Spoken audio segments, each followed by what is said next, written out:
All right, thank you very much for tuning in. We're talking about Dr. Dow's guilty act, right? And whether or not this goes beyond just an ethics violation or beyond, reckless, medical neglect. This one is a crime. It's a crime. It's a physical act or omission that led to the death of a boy or a girl. Right, but not just one, multiple deaths because of this thing here. So we're going to talk about that today. All right. So the actus reus, or the guilty act. So a legal term that a lot of people will be familiar with is actus reus. But what does it mean? It's the guilty act. It's not limited to direct actions, but also includes omissions, right? You didn't do it, failing to act when there is a legal duty to do so. So an act or omission that leads to a guilty, well, to some harm, right? Somebody suffered harm, and in this case, it was the ultimate, the ultimate harm, and this was death. It caused the death of a small boy or a small girl, the death of a baby, right? So in the case of Dr. Dow, her actus reus consists not only of prescribing a drug that resulted in the death of a developing human being, but also her failure to recognize and uphold the biological reality of life, beginning at fertilization. By choosing to adhere to a false definition of pregnancy for the sake of policy or convenience, she omitted her duty to protect life as a medical professional. If a physician has a duty of care to prevent harm, right, do no harm, yeah, sure, and instead facilitates death, right, whether through action or intentional inaction, right, that omission becomes part of the criminal act itself. Right? This clearly establishes culpability, as her failure to acknowledge basic medical truths directly led to loss of life. Right, and in this case, it was actually putting her, you know, her signature on that prescription pad, not telling that young woman that, these are 15, 16, 17-year-old girls, right? They're not going to, do a whole bunch of homework about how this works. They're going to trust their wonderful doctor here um, to to to tell them the truth. But unfortunately, um, the lie was great, and the consequences were dire. The consequences were led to the death. All right, so we get the guilty act here. But what about the mind, right? So to prove, culpability, we need the guilty mind, right? So the mens rea, or the guilty mind, refers to the mental state of a person committing a crime, whether they acted intentionally, knowingly, recklessly, or negligently. In Dr. Dow's case, she would have learned on the very first day of embryology in medical school that fertilization marks the creation of a genetically distinct human organism. Let's just call it what it is. It's a baby. Right? This is a baby. A baby. I love babies. Babies are cute. It's a small boy, a small girl, right? It is the future of our civilization, right? She would have understood that from that moment, a new life has begun.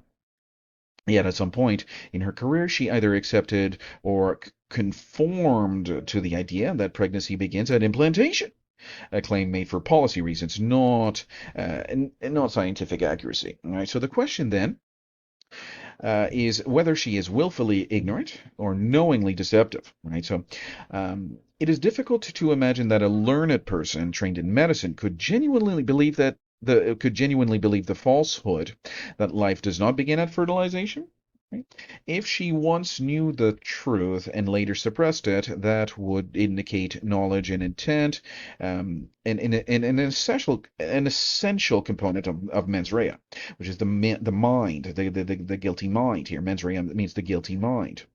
If, however, she has allowed herself to be misled by a political or ideological narrative despite her training, that would still constitute medical negligence or recklessness, which are also forms of culpable mental states. Even if she truly believes the lie, even if she truly believes the lie, would that absolve her from the mens rea? Not necessarily. Okay, so in law, A mistaken belief does not always excuse criminal liability, especially when the mistake arises from willful disregard for known facts. And that's the thing. I do not believe that there is any kind of person. I think they do not even believe that that this baby was started at implantation. I don't actually believe that they believe that. I cannot for 1 minute imagine in my life that this would be the case, that they would actually believe it. I think they know, and they just uh, are some sort of there's some sort of psychopath kind of to the point of the privacy. Is she's a type of psychopath, and I'm not saying that as a type of disrespect. I'm just saying these are the facts, right? How can you know that you are killing a baby and still go ahead and do it, right? At best, she might argue a case of ignorance, but when that ignorance is self-imposed, it only further damns her case, right? So it's a self-imposed ignorance when you know the truth. Well, no, I mean there's just no justification, right?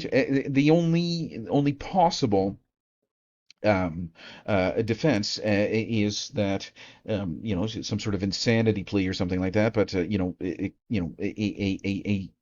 depraved lunatic, a psychopath, is still a criminal. There's no type of defense that she could offer, right? I don't see any right now. I mean, these are really, really egregious crimes. And this is of course the most the greatest crime in history's humanity, right? So, quite a serious topic of conversation here, but for sure, let's recap here. So the actus reus here, the actus reus is the guilty act and the guilty mind here.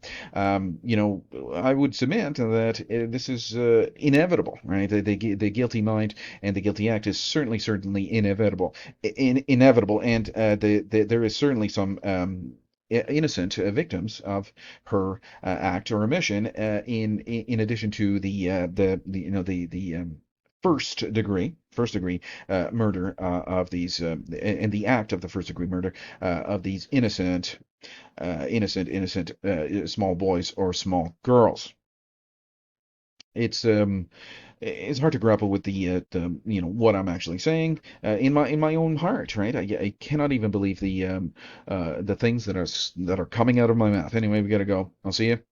We are talking about the mens rea and the actus reus. Thank you very much for tuning in. I'll see you guys next time.